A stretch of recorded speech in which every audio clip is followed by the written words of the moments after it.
Hi there everyone, and welcome to this little video. I'm very lucky to be joined by Martha van Berkel from Schema app today. She happens to be in Brighton, where she is talking at Brighton SEO. So Martha, have you been to Brighton before? I have not. This is your first time, but you did study in the UK, is that right? I did. I spent a year at Strathclyde in Glasgow, and I have done like a true Canadian tour with like my backpack with the flag, and I did stop in Lyme Regis, which isn't too far away. So I've done lots of train tours around the UK. Okay, so you're not feeling completely at sea then? Absolutely not. No. Brilliant. So why don't you tell us a little bit about Schema app? Sure. So Schema app's really to help digital marketers do this schema markup, or as people know, structured data, either page by page or at scale, but without having to write code and without having to depend on developers and IT. And this is really key because those are usually the things that get digital marketers stuck, right? Is the complexity of having to get into the code and figure out where commas and quotes go. Yep. Or actually find a developer who can do that in the way that they want it done. So our tools allow them to do that with speed, with ease, and with the support of our expert team. Okay, great. So let's roll back a little bit. Schema is obviously, or can be, quite technical. That's right. So to a layman, let's say you're describing it to my mother. Yes. What would you describe Schema as to her? So I usually start by saying, when you go to Google and you search for a new pair of shoes, you'll sometimes see stars and price in the results. And then I say, those stars and price are there because Google has a lot of confidence about what content's on that page. Okay. And the reason they have that confidence is because there's this like awesome code that you can't see. And that code is schema markup. Right. And so really it's, when I try to describe it, it's, through that experience that they're going to see something different in the search results. But really it comes down to like a code that's there specifically for the search engines and other machines. Okay. And that doesn't happen by chance, does it, in terms of Google getting that information? Absolutely not. No. So like schema markup and structured data, same thing. Same thing. Yeah. Okay. We like the word schema markup because the whole point of it is to disambiguate or make something absolutely clear. Okay. And in the IT world, structured data can mean lots of things. So it seems like the wrong word to use to be, disambiguating. Mm-hmm. And it's based on this language called schema.org. And schema.org was written like back in 2011. Google, Yahoo, Bing, and Yandex got together and said, like, let's come up with a common open standard vocabulary. So think of the vocabulary as a language, like English or French or German. But it's really like so the search engines can understand the definitions of things. Now, it's kind of brilliant. Like the search engines have now put the burden on all of us to do all the hard work of translating stuff so their machines can do it. So it's easier for them to crawl our sites and do this understanding. Okay. And so schema.org is that language, and schema markup and structured data is like the strategy within SEO. Okay. So for marketeers out there, or even kind of local business owners, why should they be interested? Why should they care about Schema? What can it do to help them? So I think the first thing to understand is that it helps their content be understood. So whether it be implications or details about their business, about the services that they offer, about the content that they're investing so much time to write. So it's going to help like overall understanding. Within the search engines. Within the search engines. Yeah. And what's most important with the search engines is when they understand it, they can better match it to people who are searching for those specific things. Yeah. So think of this as like, helping make sure that all those things that you're investing in on your website are then actually understood the way that you want them to be understood. Now, Google takes it a step further and says, if you do this, we're also going to give you these extra features in search. And those features are everything from star ratings to answers that appear in blogs or in search results to, in making sure your knowledge graph, if you actually can get a knowledge graph on the right, that has the appropriate information. Images, mobile search like an AMP, there's a ton of results specifically on those. Okay.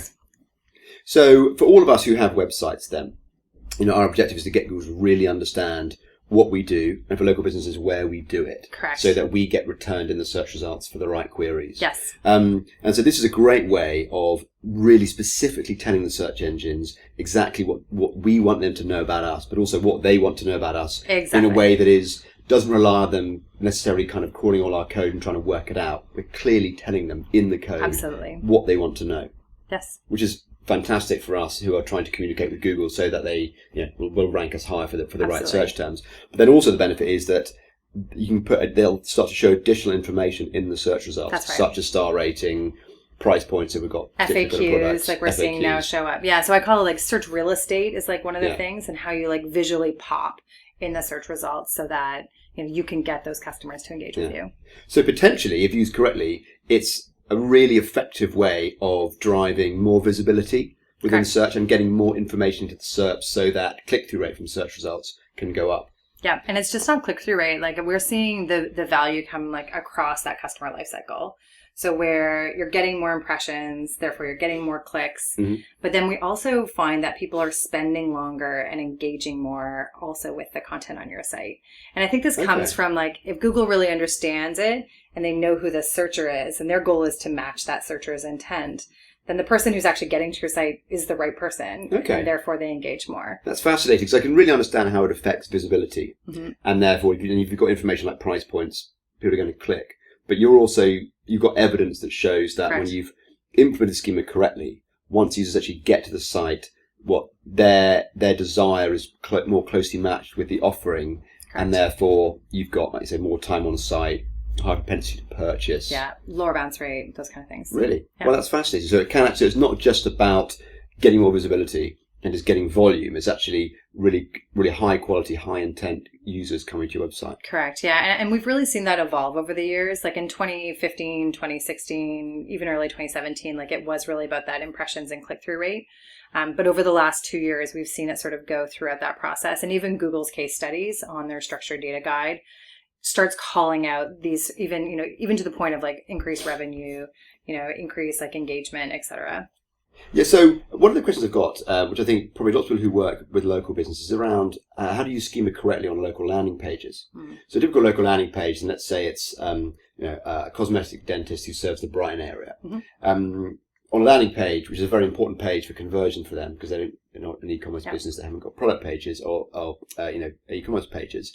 They want to talk about obviously what service they offer, where they offer it, any kind of details or specifics about the service, reviews, and then also all their kind of location details as well. That's right. So there's quite a lot of opportunities to put schema onto that page. Should there be a hierarchy for what you should have on there? And if you're trying to schema everything up, does that kind of create confusion for the search engines? So let's break it down. Okay. So I think the first thing to know is that you shouldn't have schema markup for locations on like every page, right? Okay. So you would have your main page that you talk about the location, mm-hmm. where you offer lots of services, right? Right. Okay. And so that would be your Brighton office that you have where you actually offer the cosmetic dentistry. And then you have your landing pages for those, the different boroughs or counties or sort of cities that surround Brighton, but you want to try to pull into the cosmetic dentistry. Yeah. So those would be what I would call like service landing pages. And that's where we're, the question we ask in Schema is like, what is this thing, right? So on those landing pages, we're talking about a service that's offered in that specific area, but that's actually performed or provided by that local business. Right. Yeah. So one of the things actually that I'm speaking about at Brighton SEO is around like connected schema markup. And so that main page would talk about the service. The service would be provided by the local business, right? So you mm-hmm. actually like connect those dots for Google. That service itself would have a specific rating. Now, the thing with the rating is it has to be about a specific service or about a specific location. Yeah. So, they would have to have collected ratings specifically for that service or for that specific location. And then that would actually be a rating about the service. So it ends up becoming lots of different, in Schema we talk about properties and kind of connecting to other other entities or data items like on the site. So in this case, we'd be connecting back to the local business. And then the other key one is area served. So area served is another property that you can use to describe the area in which you're going to provide that service. And for area served, you can use a URL from Wikipedia to define that location. So if you were wanting to define, is there like a town close to Brighton? Yeah, Hove, which is right next door. Okay, great. Far enough away that you wouldn't appear in local results. Exactly. So you want to have like your Hove cosmetic dentistry service page. You would then say area served and actually put in the Wikipedia entry for Hove. Yeah. And the reason Wikipedia is interesting is because it's like a well-known kind of dictionary of entities, if I were to use the schema markup word, like of things that Google knows really, really well. And so instead of you then trying to define Hove, it's actually already defined for them. Would you use that for, say, cosmetic dentistry as a subject? If you want to put, because would you use a Wikipedia entry for that Absolutely. as well? Yeah. So in schema.org, there's 840 classes. So these are like the types of things, of which dentist is one of them. Okay. And then you could use this other great property that's called additional type, which says like, you want to kind of add to the fact that like dentist is one type, but it's actually a cosmetic dentistry. So then you could do additional type and again, put the URL for the Wikipedia. Okay. Interesting. And Google likes that? They do. Yeah. Yeah. Why? Because they understand Wikipedia's structure and they recognize its authority? Well, that's one piece of it. I think it's also like schema.org, again, is about disambiguating things, making things absolutely clear. And so with that, with that structure and by using those, you're making it absolutely clear sort of what the page is about. Okay, fascinating. So before you talk about time spent on the site, you need to actually think about like, well, what are the type of things that they should be optimizing? And I like to start there because it's about the strategy for the schema markup. And then that's going to determine how much time and how far down the rabbit hole they need to go. Yeah. And so really it's like, what are the important things on the website that customers need to find? And then secondarily, look at all the Google features that you can actually get. And it's really a combination of those two things that you should mark up. Now, schema markup is, additive to other SEO things you do. So it's not a silver bullet that if you just do schema markup, like everything else will be great. Nothing is these days. It's part of your toolkit. Yeah. Now, if you're asking me also like, how much time would you spend on it? And it was 2015, 2016, I'd be like, I think the innovators are doing it, like the lead users. Today though, like since 2017 and all through 2018 and now it's like 2019, almost 2020, like Google is being very, very clear that you should do structured data. So I would say like it should be on your must-do list. And then really it's about prioritizing those things that are important for the business. And so often with sites that are a bit more static that maybe don't have as many changes, they'll do a setup. And then at least, look at how that's performing on a monthly basis. And Google Search Console now has like specific reports to show like how you're doing with regards to rich results. And then at least on a quarterly basis, be checking in, not just about like what's maybe changed in your content. Like anytime content changes, you should be updating your schema.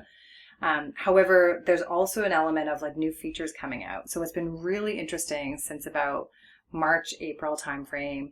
We've seen releases of schema.org as well as new features coming out from Google. So FAQ and how-to is the really hot one right now.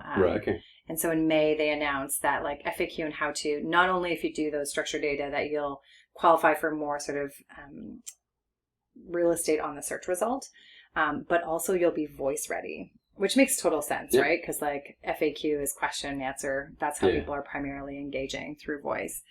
So when those kind of opportunities come up, we're seeing those SERP results happen really quickly. And so if, again, you want to sort of try to capture that for your local business, it's just a matter of being like, oh, well, we have FAQ how-to information, or, oh, we've been meaning to put sort of the feedback we're getting from our receptionist, on there on one page. Let's go after and make that update. So at least when content changes, when there's new features come out, and then at the very least at a quarterly basis. Yeah.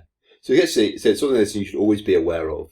And probably always thinking as you're kind of adding new content, does this affect schema? Should I be thinking about schema with this? And sometimes the answer will be yes, absolutely, we must. And sometimes you go, no, because we've already covered that off because it's a similar template that we had sort of prior to that. Or it's being automated through a plugin or something. So it's one of those things, you have a sort of checklist that goes, does this affect schema? If yes, you tackle it. If not, then actually you don't necessarily need to invest any kind of time or effort at that point in time. Great, Martha. Well, thank you so much for coming to Brighton, coming and seeing us down at Brighton SEO, but also explaining the kind of detailed ins and outs of Schema. I personally think I understand it a lot more now, and I think I'd like to kind of follow up maybe with some more kind of content or a blog post specifically looking at local. I know we've done some in the past, but maybe now that it's probably 18 months on since the last time we did, we should look to refresh that. That's great. But brilliant, great to have you here. Thank you very much. Thanks for having me.